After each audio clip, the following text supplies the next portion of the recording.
Assalamualaikum warahmatullahi wabarakatuh.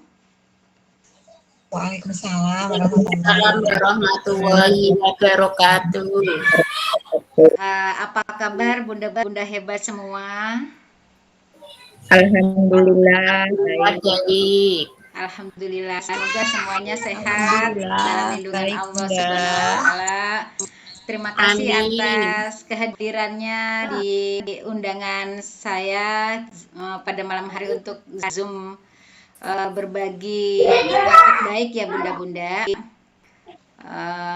Baik, sebelum mulai mungkin saya mau minta tolong Ibu Ika ya untuk memimpin doa bersama-sama. Monggo Ibu Ika. Baik, terima kasih Pak Susi saya. Baik, Suatu teman-teman. kehormatan. Baik yang akan dilaksanakan Bu Marwah pada malam hari ini, alangkah baiknya kita berdoa semoga acara berjalan lancar, tidak ada suatu halangan apapun dengan bacaan umul kitab gitu nggih. Saya hantarkan Al-Fatihah. Alhamdulillah. Bismillahirrahmanirrahim. Alhamdulillahirabbil alamin. Arrahmanirrahim. Maliki yaumiddin. Iyyaka na'budu wa iyyaka nasta'in. Ihdinas siratal mustaqim. Shiratal ladzina an'amta 'alaihim ghairil maghdubi 'alaihim waladdallin. Amin. Terima kasih Bu Ika yang sudah membuka acara Zoom untuk malam ini. Baik bunda-bunda, kita langsung saya izin share screen ya bunda.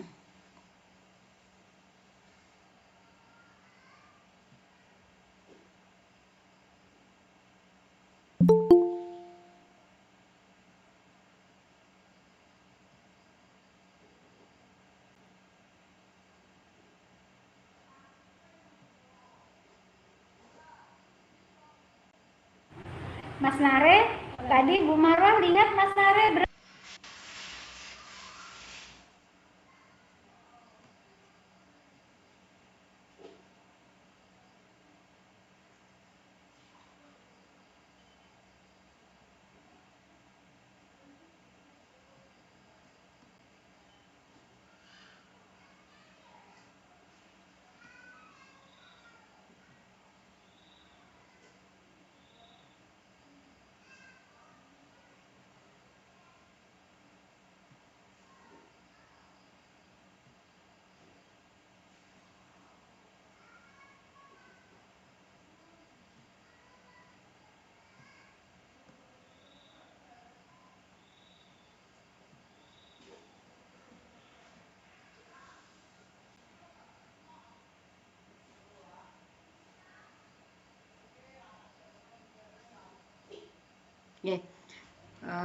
Halo, cek. Bismillahirrahmanirrahim. Di sini saya ingin berbagi. Sudah terlihat nih bunda screen-nya? Ya, Bun. Oke, alhamdulillah. Di sini saya akan berbagi aksi nyata saya untuk modul 1.4 yaitu budaya positif. Untuk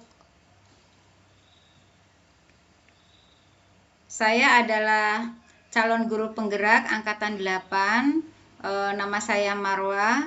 Saya tugas di TK Kartika 344 Kabupaten Jepara. Selama pendidikan guru penggerak, saya dibimbing oleh Ibu Yuni Nur Aini Setiana sebagai fasilitator, sedangkan pengajar praktik oleh Ibu Nuril Hasanah, yang alhamdulillah pada malam hari ini juga hadir. Tujuan saya membuat pertemuan pada Zoom ini adalah untuk malam ini menjelaskan konsep budaya positif yang berdasarkan pada konsep perubahan paradigma stimulus respon ke teori kontrol serta nilai-nilai kebajikan universal, keyakinan kelas, 5 kebutuhan dasar manusia, restitusi dengan 5 posisi kontrol, serta segitiga restitusi yang aman dan berpihak pada murid. Yang kedua adalah menyusun strategi-strategi aksi nyata yang efektif dengan mewujudkan kolaborasi beserta seluruh pemangku kepentingan sekolah agar tercipta budaya positif yang dapat mengembangkan karakter murid. Untuk awal, mungkin saya mau minta tolong peserta Zoom ini ya, minta 2 orang untuk memperagakan permainan pada malam hari ini. Monggo yang bersedia, siapa? Adakah yang bersedia? Bunda Eris? Oh, alhamdulillah. Bunda Sugiyarti. Bunda Sugiyarti sebagai A ya. Bunda siapa lagi? Satu lagi. Terima kasih Bunda Sugiyarti. Satunya Bunda siapa? Bunda Eris, monggo. Atau siapa? Siapa saja boleh, bebas. Bunda Ika mungkin ya. Minta tolong Bunda Ika. Ya, Bunda Ika bisa minta tolong yang Bunda Sugiyarti ya. Yang Bunda Sugiyarti sebagai A menulis di secari kertas Bunda Sugiyarti. Minta tolong. Menulis hal yang sangat berarti untuk hidup Bu Sugiyarti. Monggo Bugi nulis di kertas nggih. Kertas dulu ya Bu ya. Nggih. Oke.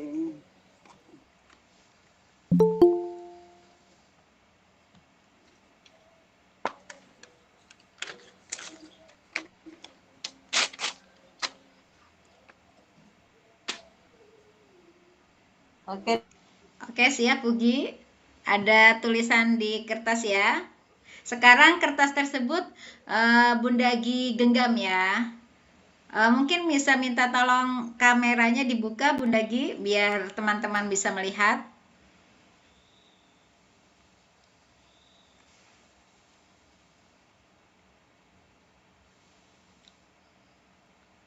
Halo, Bunda Gi? Sepertinya Bunda Giati terkendala jaringan ya.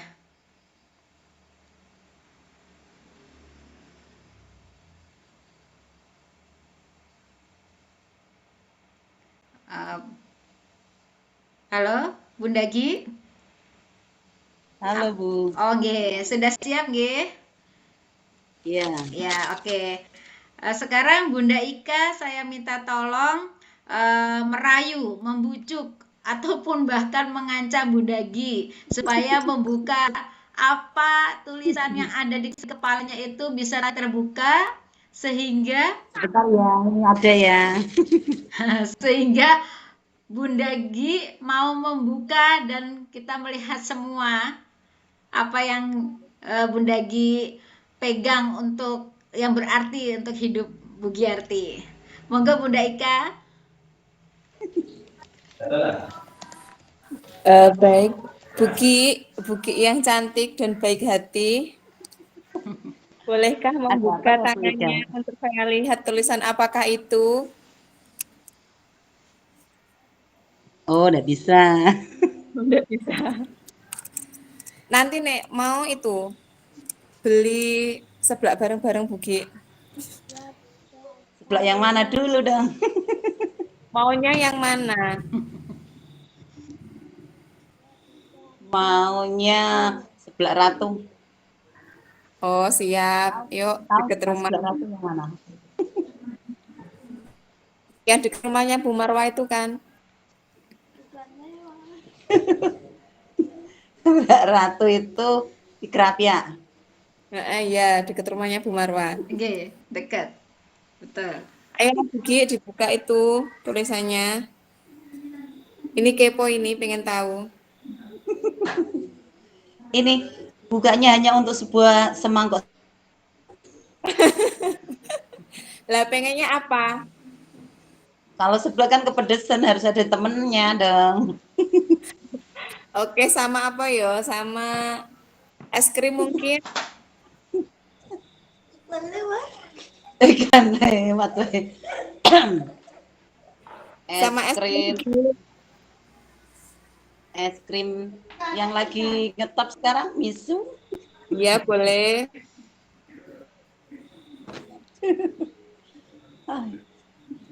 Oke, perlu dipertimbangkan. Ini Iwan mempan ya, Buki ya. Rayuan Tambah satu. kompensasi enggak mempan ini.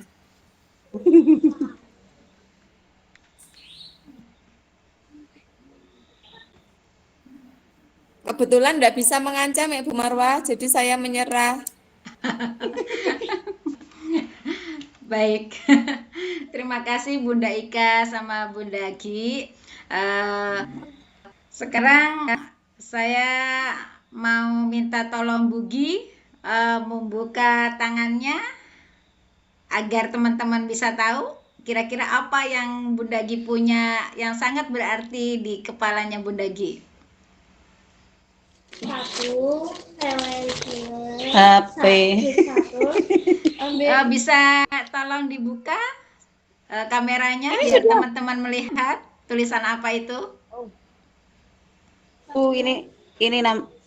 Ini saya pakai HP, Bu. Oh gitu, baik. Oh, HP. Soalnya di kepala kan. Tulisannya HP berarti nggih? Ya. Nggih. Ya, berarti di sini Bunda Ika apa yang kita peroleh dari permainan ini teman-teman?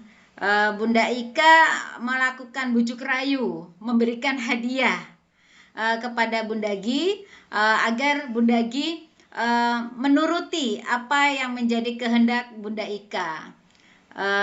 Di sini pemberian hadiah adalah merupakan motivasi ekstrinsik. Jadi apapun yang dilakukan dari luar itu ternyata tidak berpengaruh kuat untuk mempengaruhi tingkah laku murid kita ya. Lantas menurut Bunda-bunda, siapakah sejatinya yang mengontrol diri kita untuk melakukan sesuatu, Bunda? Ada yang mau jawab? Kira-kira siapa sebenarnya yang mengontrol diri kita untuk melakukan sesuatu? Baik, monggo Bu Sugiyarti. Yang bisa mengontrol ya kita sendiri. Kita yang bisa mengontrol pemikiran kita, keputusan kita itu ada di tangan kita sendiri, bukan di tangan orang lain. Orang lain bisa mungkin mengancam, memaksa atau apapun, tapi kalau kita tidak bersedia maka tidak bisa. Seperti tadi saya menggenggam kertas, kemudian kalau dipaksa pun dikasih es krim atau dikasih seblak atau dikasih bakso lah, kalau saya tidak bersedia untuk membuka maka tidak bisa. Jadi semua itu ya dari kita sendiri. Itu saja Bu Marwah. Oke. Mungkin ada yang menambahkan. Mungkin ada yang mau menambahkan, monggo. Betul sekali teman-teman, apa yang dikatakan Bunda Gi ya. Siapa yang mengontrol tingkah laku seseorang? Jawabannya tentu kita sendiri yang memegang kontrol atas kepalan tangan kita. Apakah maksud saya pada kasus tadi ya Bunda ya. Jadi yang memegang kontrol kepalan tangan kita itu kita sendiri. Kita memutuskan untuk membuka atau menutup kepalan tangan kita itu bergantung pada diri kita masing-masing sesuai dengan kebutuhan dasar kita Bunda-bunda. Begitu. Baik, selanjutnya ada paradigma teori kontrol, ilusi kontrol. Ilusi guru mengontrol murid. Ilusi bahwa semua penguatan positif, efektif, dan bermanfaat. Yang ketiga, ilusi bahwa kritik dan membuat orang merasa bersalah dapat menguatkan karakter. Ilusi bahwa orang dewasa memiliki hak untuk memaksa. Namun, pada kenyataannya, dalam teori stimulus respon, realitas kebutuhan kita itu sama. Tapi pada teori kontrol, realitasnya kebutuhan kita itu berbeda. Pada stimulus kontrol, orang lain bisa mengontrol saya. Teori kontrol, hanya Anda yang bisa mengontrol diri Anda. Pada stimulus respon, perilaku buruk dilihat sebagai suatu kesalahan. Tapi pada teori kontrol, semua perilaku memiliki tujuan. Tujuan disiplin positif yaitu menanamkan motivasi intrinsik pada murid-murid kita, yaitu untuk menjadi orang yang mereka inginkan dan menghargai diri sendiri dengan nilai-nilai yang mereka percaya. Salah satu nilai kebajikan yang ingin dicapai oleh setiap anak Indonesia yang kita kenal dengan profil pelajar Pancasila ya Bunda-Bunda. Yang pertama, beriman bertakwa kepada Tuhan Yang Maha Esa dan berakhlak mulia. Yang kedua, mandiri. Yang ketiga, bernalar kritis. Yang keempat, berkebinekaan global. Yang kelima, bergotong royong. Dan yang keenam, kreatif.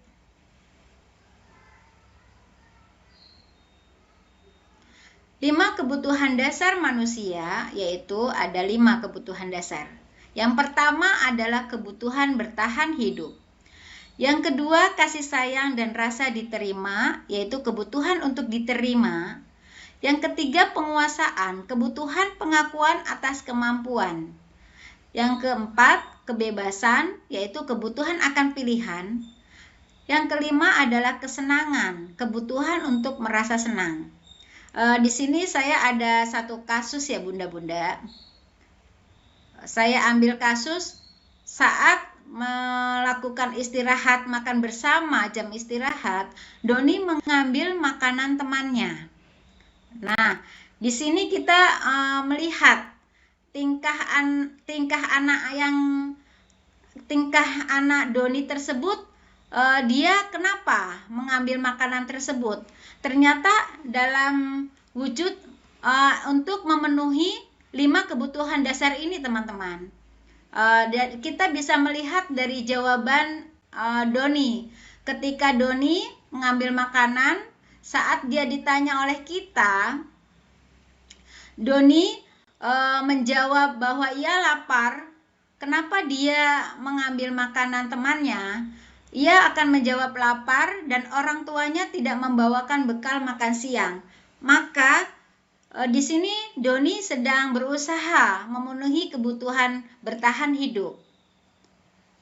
Selanjutnya, jika Doni menjawab bahwa dia senang karena temannya jadi memperhatikan dia, kemudian temannya akan melaporkan kepada gurunya dan gurunya otomatis memberitahu kepada orang tuanya, sehingga kebutuhan yang dicari Doni adalah kasih sayang dan rasa diterima. Namun jika Doni menyatakan bahwa dia merasa hebat karena temannya jadi takut dengan dia dan menuruti keinginannya, itu maka Doni sedang membutuhkan penguasaan, yaitu pengakuan atas kemampuannya. Dan yang kelima adalah kebebasan. Saat Doni mengambil makanan temannya, kemudian dia saat ditanya kita, kenapa Doni mengambil makanan? Lantas dia menjawab, dia merasa bosan dengan bekal makanan yang dibawakan ibunya dari rumah, karena ibunya selalu membawakan bekal yang sama. Maka dia sedang memenuhi kebutuhannya kebebasan. Begitu nggih Bunda. Jadi ada 5. Sedangkan yang terakhir kesenangan. Nah, yang kesenangan itu Doni akan menjawab iseng aja dan ia menikmati ekspresi wajah teman-temannya yang kesal. Karena menurut dia ekspresi teman-temannya itu lucu, maka dia sedang memenuhi kebutuhan dasarnya untuk kesenangan.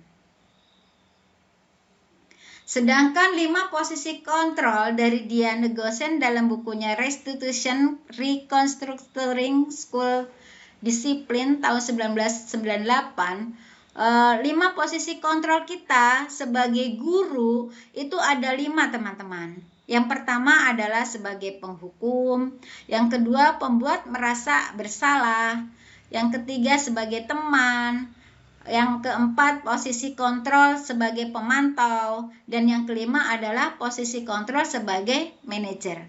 Berikut saya sertakan contoh dialognya ya dari kelima posisi kontrol tersebut ya bunda-bunda. Mari kita tonton bersama yang sudah saya siapkan.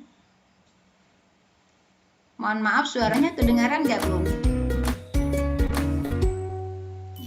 Oke. Salam bahagia Ibu dan Bapak guru hebat. Dalam penerapan disiplin positif restitusi, salah satu yang dikembangkan adalah 5 posisi kontrol. 5 posisi kontrol dalam restitusi adalah proses perjalanan seorang pendidik agar dapat mengenali dirinya. Pada video kali ini, kita akan membahas tentang 5 posisi kontrol yang dikembangkan oleh Diane Gosson dan contoh penerapannya.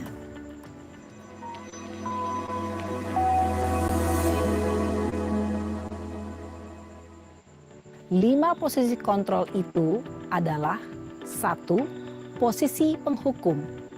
2. Posisi pembuat merasa bersalah. 3. Posisi teman. 4. Posisi pemantau atau monitor. Dan 5. Posisi manajer. Untuk lebih memahami kelima posisi tersebut, mari kita saksikan kasus Naren yang terlambat hadir 20 menit di sekolah dan melihat bagaimana kelima posisi kontrol dalam menghadapi masalah tersebut.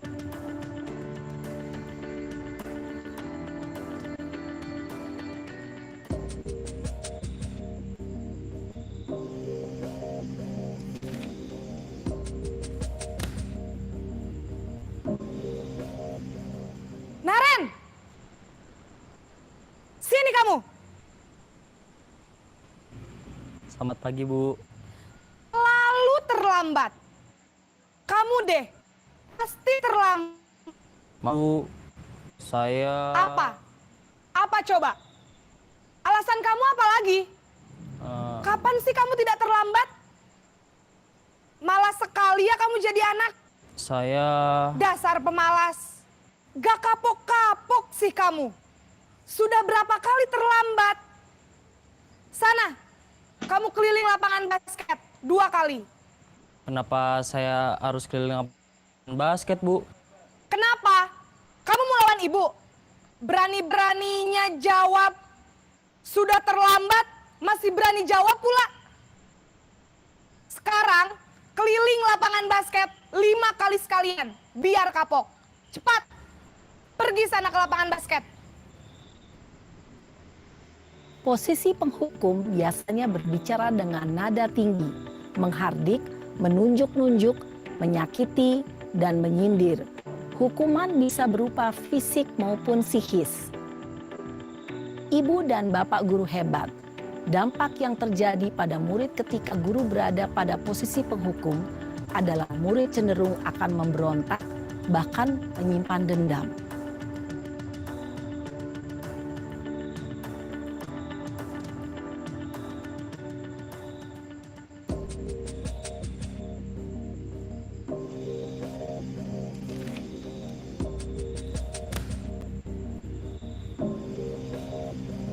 Naren!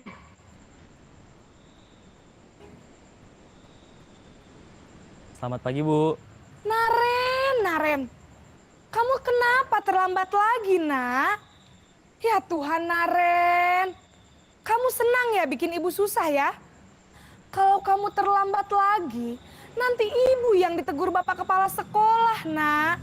Disangka ibu tidak bisa membina kamu. Duh, gimana ini? Maaf, Bu. Duh, Gusti Naren. Kamu suka ya kalau ibu ditegur bapak kepala sekolah? Terus, sekarang ibu harus tulis apa ini di buku absen?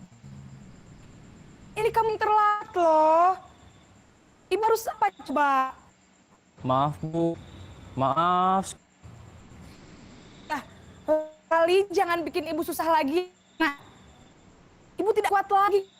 Terus bisa jantungan ibu ditegur bapak kepala sekolah. Sana cepat ke kelas. Maaf ya, Bu. Maaf sekali. Posisi pembuat rasa bersalah berbicara dengan nada tenang, cenderung lembut.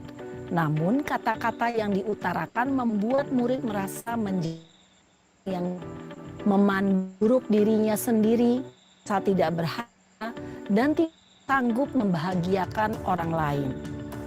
Ketika guru mengambil posisi pembuat rasa bersalah, murid akan menganggap dirinya yang bersalah dan ia akan menyimpan emosi negatif tersebut di dalam dirinya.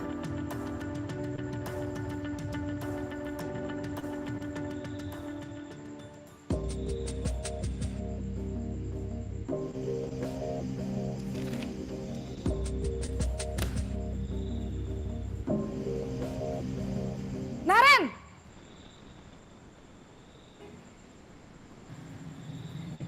Selamat pagi, Bu. Wah, sudah jam berapa ini, Nak? Terlambat lagi ya, sayang. Iya, Bu. Habis ibu saya lupa bangunkan saya, Bu. Kamu malah menyalahkan ibu kamu. Kamu bukannya anak yang larinya paling kenceng. Kok terlambat sih? Iya, Bu. Saya memang terlambat bangun tadi. Jadi, biarpun saya lari kencang, tetap gak kekejar, Bu. Ya sudah sana. Nanti lain kali larinya lebih kenceng lagi ya. Biar gak terlambat lagi. Bikin, Bu. Demi ibu. Bisa kan? Bisa lah, Bu. Ya sudah sana masuk kelas. Ibu beresin urusan absen kamu. Kamu ini ada-ada saja.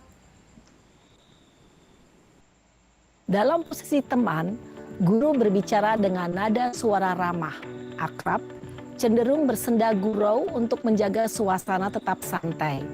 Murid akan merasa senang, aman, dan akrab dengan guru. Identitas yang tercipta adalah identitas sukses atau berhasil. Namun, perlu diingat, karena ini masih dorongan eksternal, maka ada faktor ketergantungan dari murid kepada orang tertentu. Di sini, guru absennya, sehingga di lain waktu, murid bisa berperilaku baik, namun hanya kepada orang tertentu saja.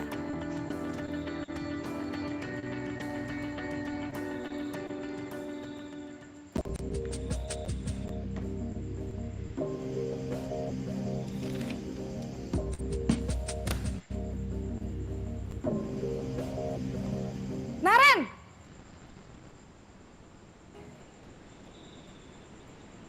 Selamat pagi, Bu.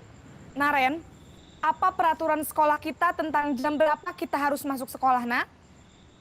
Kita harus di sekolah jam 7, Bu. Iya, betul. Sekarang sudah jam 7.20. Naren sudah tahu konsekuensinya jika terlambat hadir. Paham, Bu. Saya harus tinggal kelas pas jam istirahat selama 20 menit. Iya, benar. Konsekuensinya demikian. Jadi nanti jam 9.30 pas istirahat, kamu harus tinggal di kelas, kerjakan tugas tambahan untuk ketertinggalan kamu, ya? Baik, Bu. Posisi pemantau mengandalkan penghitungan atau data untuk mengontrol murid. Guru mengarahkan murid berdasarkan peraturan dan konsekuensi. Seorang pemantau menunjukkan bahasa tubuh dan ekspresi wajah yang datar dan cenderung formal.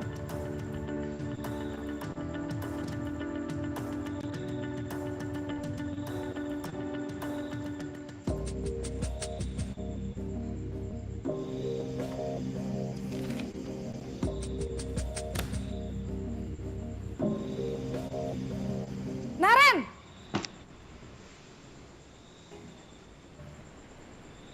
Selamat pagi, Bu. Selamat pagi, Naren. Maaf, Bu. Saya terlambat. Iya, sekolah masuknya jam 7, sekarang sudah jam 7.20. Jadi sekarang bagaimana nih, Naren? Maaf, Bu. Saya lupa setel alarm saya semalam. Baiklah, menurut kamu, keyakinan sekolah yang mana yang perlu kamu tingkatkan? Menghargai diri sendiri dan orang lain mungkin ya Bu. Setuju. Jadi, apakah Naren meyakini prinsip saling menghormati tersebut? Iya Bu, saya meyakininya. Apakah Naren bersedia memperbaiki masalah keterlambatan ini? Bersedia Bu. Bagaimana kamu akan perbaiki masalah keterlambatan ini? Saya akan coba untuk tidak lupa menyetel alarm saya Bu. Baik, kalau Naren lupa menyetel alarm di rumah, ada orang yang kira-kira bisa bantu mengingatkan tidak?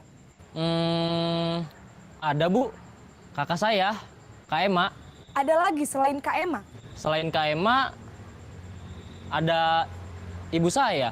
Baik, jadi yang mengingatkan Naren adalah Kak Ema dan ibu kamu ya? Kira-kira akan mulai setel alarm kapan nih Naren? Setelah pulang sekolah, akan segera saya lakukan. Baik, jadi Naren akan setel alarm untuk bangun besok pagi dan akan diingatkan oleh kakak dan ibunda Naren ya. Ada lagi yang mungkin perlu dilakukan Naren? Agar tidak terlambat bangun lagi. Tidak ada Bu. Baik Naren, terima kasih untuk kerjasama kamu. Sekarang kamu perlu kembali ke kelas untuk belajar. Baik Bu, terima kasih. Posisi manajer adalah posisi kontrol yang disarankan untuk membimbing murid memiliki sikap disiplin yang positif, yaitu murid yang mandiri, bertanggung jawab, dan dapat memecahkan masalah. Tujuan dari posisi ini adalah agar murid dapat berefleksi atas tindakannya. Guru akan dengan tulus memberikan pertanyaan-pertanyaan bermakna, sehingga membuat murid dapat belajar dari kesalahannya dan mencari sebuah solusi untuk menyelesaikannya. Ibu dan Bapak guru hebat, setelah mengamati adegan kelima posisi kontrol tadi, kira-kira posisi mana yang paling ideal? Posisi mana yang dapat menunjang motivasi intrinsik murid? Ya, tentu posisi manajer. Posisi ini memang posisi ideal yang ingin dituju setiap pendidik. Pada posisi inilah, guru dapat menerapkan disiplin positif yang berpihak pada murid, yang memerdekakan murid. Perjalanan seorang pendidik tentunya tidak mudah untuk sampai pada posisi seorang manajer. Namun, tujuan kita pasti, yaitu menciptakan murid-murid yang mandiri, merdeka, dan bertanggung jawab. Semoga penggambaran 5 posisi kontrol yang telah diperlihatkan ini dapat menjadi ajang refleksi bagi kita semua, agar dapat terus mengasah dan menerapkan disiplin positif yang memerdekakan murid. Mari terus berlatih dan bersemangat. Selamat menerapkan. Salam dan bahagia Ibu dan Bapak guru hebat.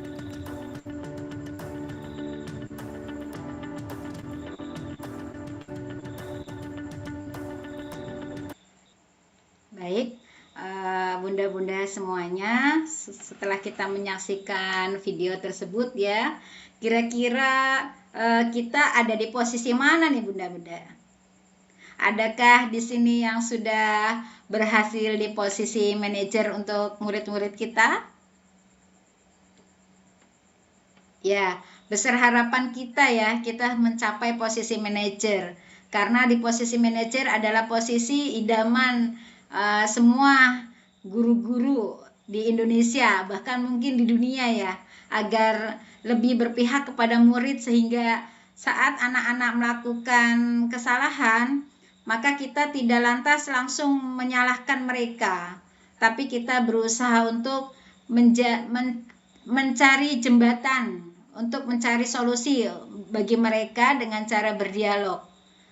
Baik teman-teman, kita melanjutkan selanjutnya ya. Selanjutnya adalah ya, dari keyakinan mengapa kita memiliki peraturan tentang penggunaan helm pada saat mengendari kendaraan roda 2 atau motor. Kira-kira ada yang tahu di sini keyakinan apa yang kita yakini sehingga pada saat kita mengendarai kendaraan roda 2 harus menggunakan helm? Monggo, siapa yang mau berpendapat? Adakah bunda-bunda yang mau berpendapat keyakinan apa yang membuat kita yakin bahwa menggunakan helm itu harus kita benar-benar lakukan.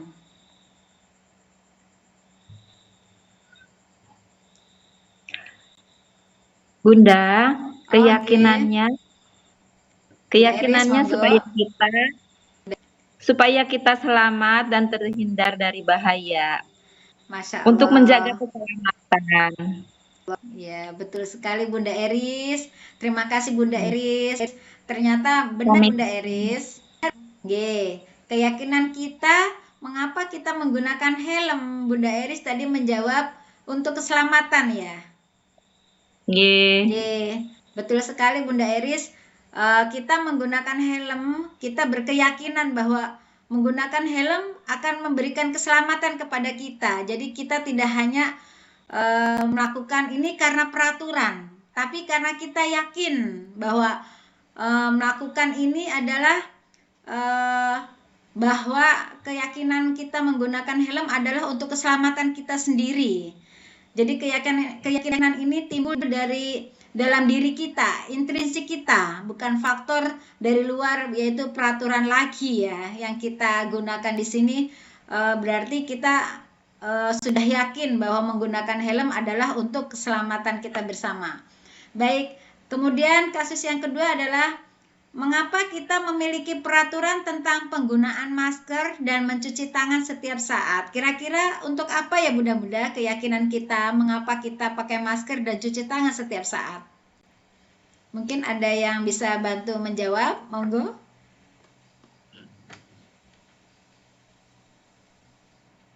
Kira-kira keyakinan apa? Untuk menjaga kesehatan supaya terhindar dari penyakit.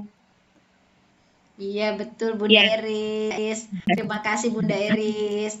Kita menggunakan masker, kita yakin ya Bunda ya bahwa kita dengan menggunakan masker ada nilai di situ, yaitu kita yakin bahwa menggunakan masker untuk menjaga kesehatan kita. Betul sekali Bunda Eris. Terima kasih Bunda Eris.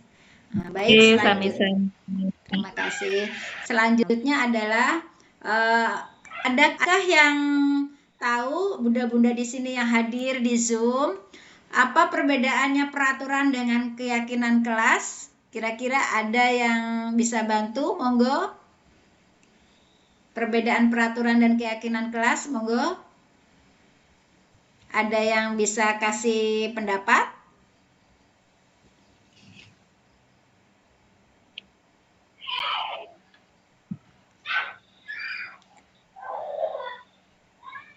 Jawab lagi boleh. Boleh Bunda Eris. Monggo Bunda Eris. Di sini saya membebaskan untuk berpendapat Bunda Eris, monggo.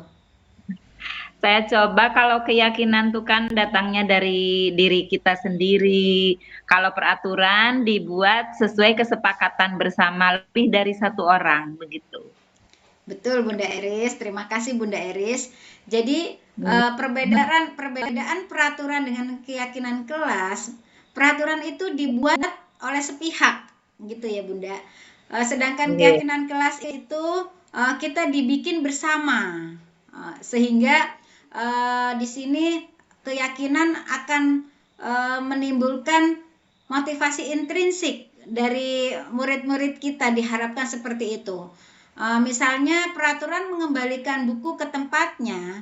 Jika anak-anak memiliki keyakinan, maka mereka akan merasa ada tanggung jawab untuk mengembalikan buku ke tempatnya. Sedangkan pada peraturan bergantian atau menunggu giliran, di sini ada keyakinan kelas berupa menghormati orang lain dan bersabar. Peraturan menggunakan masker, di sini ada keyakinan bahwa kesehatan dan keselamatan.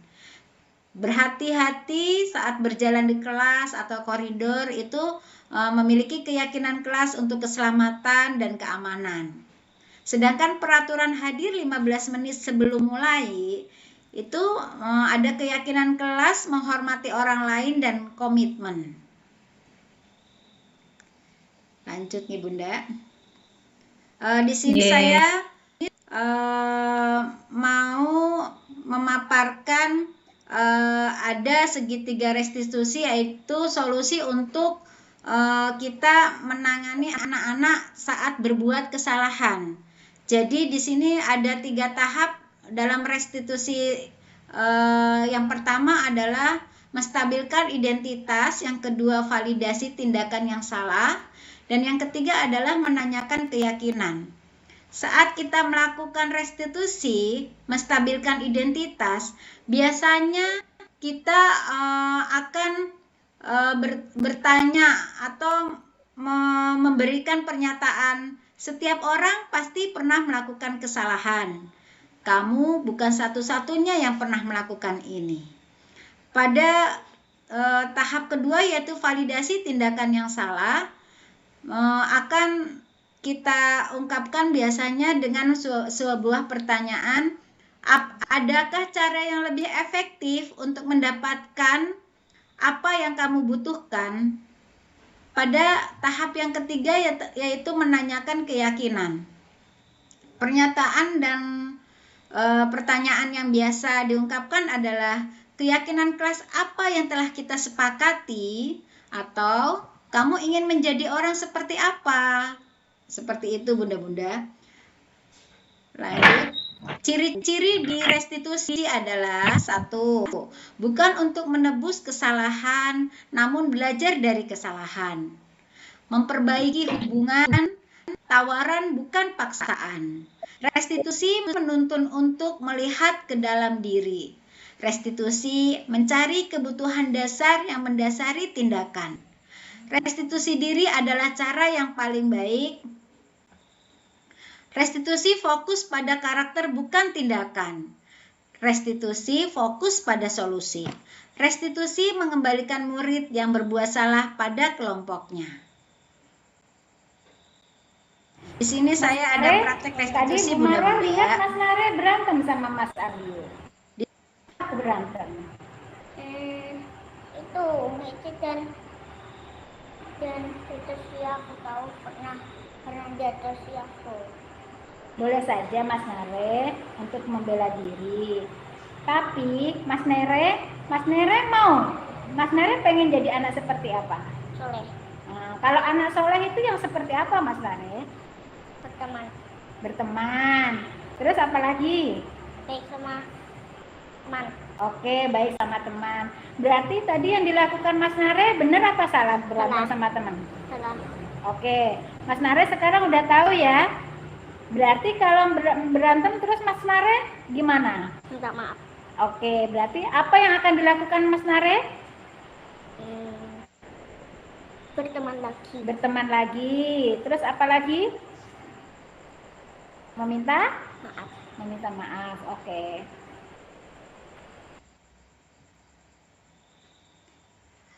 Baik, saatnya saya menyimpulkan dari paparan saya, yaitu yang pertama, posisi kontrol ideal yaitu manajer, di mana guru atau orang tua menuntun murid dari identitas orang yang gagal menjadi sukses. Sedangkan yang kedua adalah budaya positif di sekolah, perlu komitmen dan disiplin dalam menjalankan, sehingga dirasakan dan dilakukan bersama semua warga sekolah. Untuk pemaparan saya malam ini, budaya positif, monggo bunda-bunda kalau ada yang ingin ditanyakan silakan. Saya buka termin pertanyaan di bunda-bunda.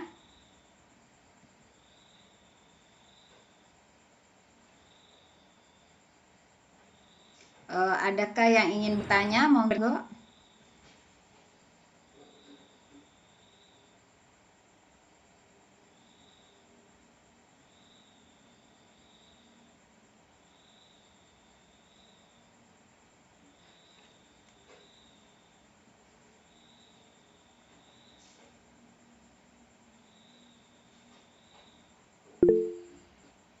Baik, terima kasih Bunda Ika, silakan saya kasih kesempatan Bunda Ika dulu nggih, bunda-bunda. Monggo Bunda Ika. Terima kasih Bu Marwah atas kesempatannya. Tadi sempat melihat video kegiatan restitusi di sekolah ya Bu. Nggih. Seberapa sering jenengan melakukan kegiatan restitusi dan dampaknya seperti apa pada anak-anak?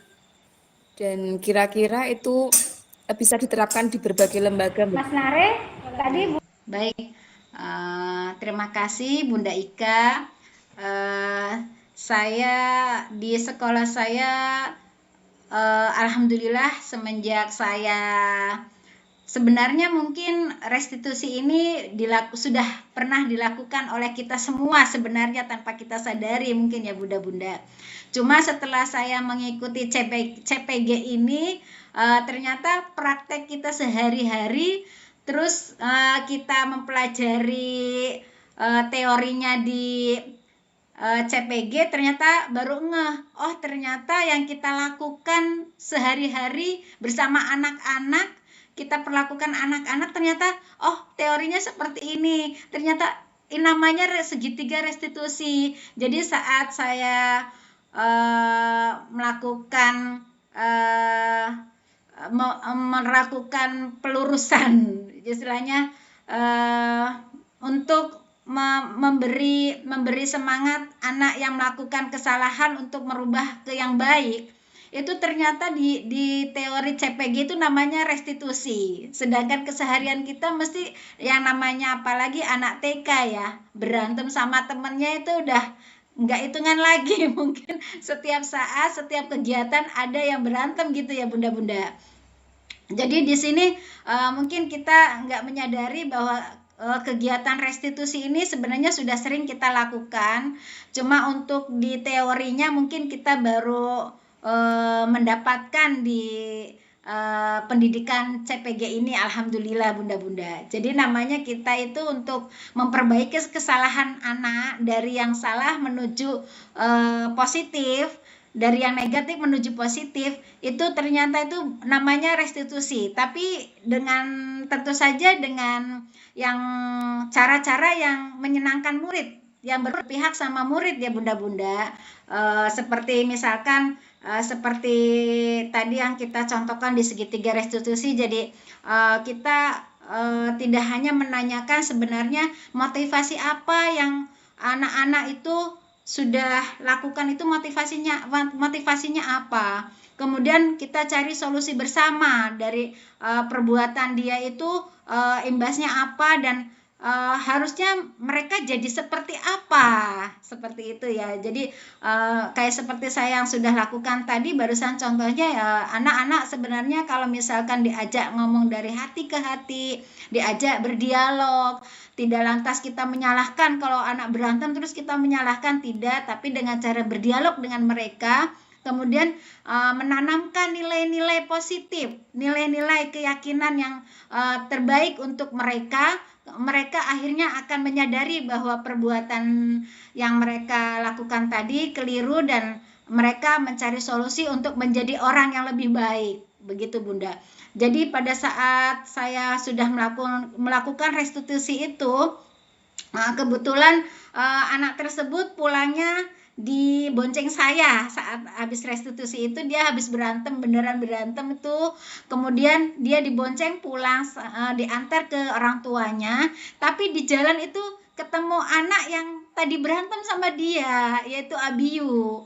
Lah kemudian Nare langsung minta turun, Bu Guru, itu saya melihat Nare, mana itu Bu Guru.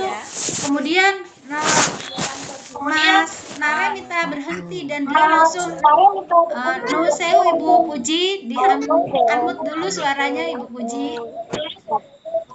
Ibu Puji minta tolong di-unmute dulu suaranya Ibu Puji.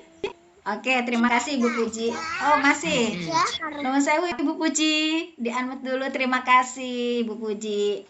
Jadi Nare itu langsung turun, dia turun dari motor, minta turun dari motor, kemudian dia menghampiri Abiyu dan minta salin sama Abiyu, bilang, Abiyu aku minta maaf ya, tadi udah berantem sama kamu. Masya Allah, ini benar-benar dia praktekkan setelah ngobrol, berdialog dengan saya, melakukan restitusi itu, Masya Allah, langsung dia praktekkan Bunda-Bunda, itu benar-benar nyata, real.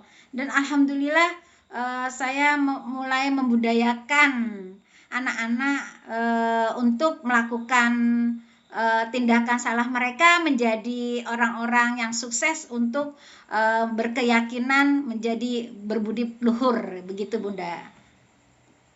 Bunda Ika, gimana? Iya Bun, keren sekali. Ya, alhamdulillah. Terima kasih Bunda Ika. Kemudian ada Sama-sama. lagi yang mau bertanya, monggo. Saya kasih kesempatan satu pertanyaan lagi, nggih. Oh, monggo Ibu Sugiyarti. Terima kasih Bu Marwah. Untuk pembuatan keyakinan kelas, kan kita kan skupnya kan anak-anak TK. Ini bagaimana pembuatan anak TK dalam membuat keyakinan kelas ya Bu ya? Kalau dulu kan namanya kita kan buat peraturan. Kalau sekarang kan menjadi keyakinan. Untuk anak TK pelibatannya ini sampai sejauh mana Bu? Apakah harus tanya atau bagaimana? Oke. Terima kasih Bu Sugiyarti. Di sini untuk anak-anak kita yaitu di lingkungan kelas PAUD nggih Bu nggih. Tentu mungkin berbeda dengan kelas-kelas atas yang mungkin keyakinan kelas setelah dibentuk mungkin ditempel di tembok begitu ya. Terus mereka akan diingatkan setelah melakukan kesalahan keyakinan apa yang sudah ditulis di tembok tersebut. Tapi untuk anak-anak PAUD mungkin kita peraturan-peraturan itu tidak bisa hanya ditempel di tembok atau bikin banner yang besar di depan sekolah ya.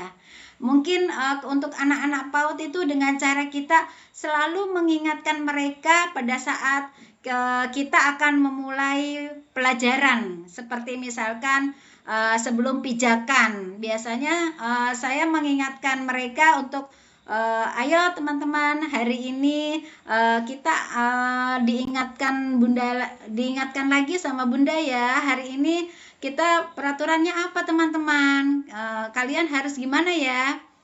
Mereka akan bilang naruh mainan di tempatnya, mengembalikan di tempatnya, atau kita mungkin rewel ya, mungkin ya, rada cerewet mungkin ya kalau guru TK ya.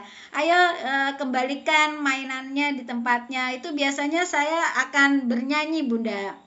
Beres-beres waktu telah usai, simpan mainan di tempat semula. Simpanlah simpannya rapi, itulah anak Kartika terpuji.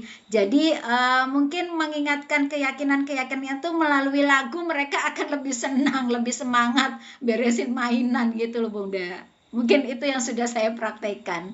Jadi enggak seperti tingkat atas mungkin ya dengan cara menempelkan keyakinan di tembok gitu mereka akan ingat, tapi kalau anak kecil setingkat PAUD seperti kita mungkin harus banyak mengingatkan, entah dengan lagu, entah dengan mungkin ayo kalau kesepakatannya apa, kalau kita setelah belajar teman-teman naruh buku di tempatnya atau naruh tas di tempatnya, naruh sepatu di tempatnya gitu Bunda. Bahkan mungkin lebih anak ada yang lebih suka juga dengan lagu-lagu seperti saya tadi gitu mungkin Bunda.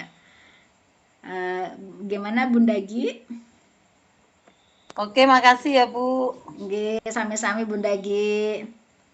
Monggo ada pertanyaan lagi atau sudah cukup?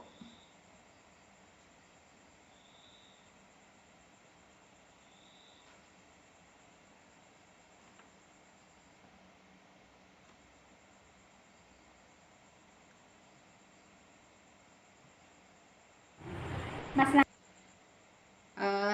Sebentar, saya ada ini ya Bunda, ada video tentang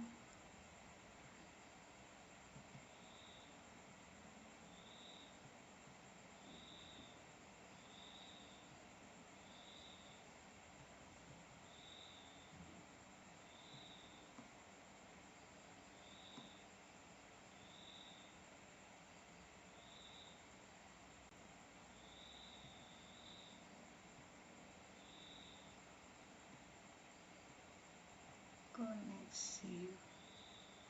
Sambil nunggu saya, monggo kalau ada yang mau bertanya lagi, saya persilakan.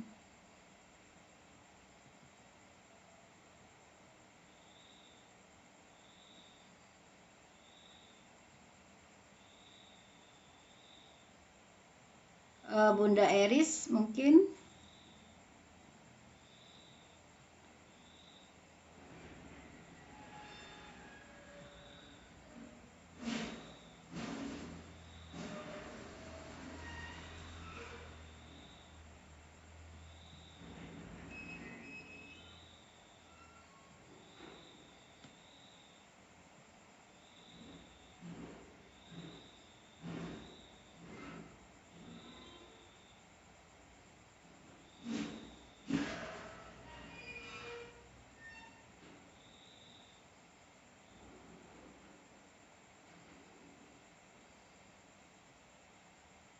Jadi keyakinan-keyakinan kelas tadi bisa berupa empati, antusias, menghargai, mandiri ya bunda-bunda, kerjasama, kreativitas, percaya diri, komitmen. Sedangkan dari pilar karakter itu, keyakinan itu bisa berupa hormat dan santun, kejujuran, dermawan, percaya diri, kepemimpinan, rendah hati, begitu, kedamaian. Sedangkan keyakinan dari The Seven Essential Virtue itu biasanya dengan empati, suara hati, kontrol diri, rasa hormat, kebaikan, toleransi, dan keadilan. Demikian presentasi dari saya, bunda-bunda. Terima kasih atas kehadirannya. Mohon maaf atas segala kekurangannya. Mungkin saya cukupkan sekian. Apa ada lagi bunda yang mau ditanyakan? Monggo. Iya bunda. Cukup bunda. Sudah cukup ya. Alhamdulillah. Terima kasih atas kehadirannya. Semoga pertemuan ini membawa berkah dan manfaat dunia akhirat bagi kita semua ya bunda-bunda. Saya tidak bisa memberikan apa-apa. Terima kasih atas sharing ilmunya di sini. Semoga kita bisa mewujudkan anak-anak yang bahagia di sekolah, di rumah, juga anak-anak yang cerdas, anak-anak yang soleh-solehah. Amin ya robbal alamin. Akhir kata, terima kasih sekali lagi. Wassalamualaikum warahmatullahi wabarakatuh. Salam dan bahagia untuk bunda-bunda hebat semua di sini. Waalaikumsalam warahmatullahi wabarakatuh. Foto. Terima kasih bunda. Foto, Oh ya Bun. foto bener. Monggo dibuka semua. Monggo dibuka semua ya bunda. Sebentar saya berhenti share screen-nya. Bunda Indang intip, Bunda Indang.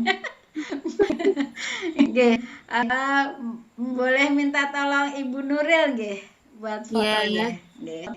Terima kasih Ayo Bu Nuril. siap Bun. Siap Mau gaya ya. apa? Jempolnya, Ayo, jempol. Ya.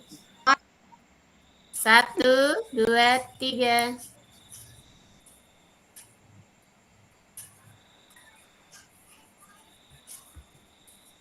Ganti gaya, ada yang mimpin gaya monggo. Bunda Endang dipimpin gayanya. Oh, gayanya senyum miring. Senyum miring. Pegang dagu, Bun. Oh, pegang dagu boleh. Yuk pegang dagu bersama-sama. 1, 2. Sudah. Oke, terima kasih Ibu Nuril, terima kasih teman-teman. Wassalamualaikum warahmatullahi wabarakatuh. Selamat beristirahat. Waalaikumsalam, sami-sami bunda. Saya tutup zoom-nya nggih Bunda. Yeay.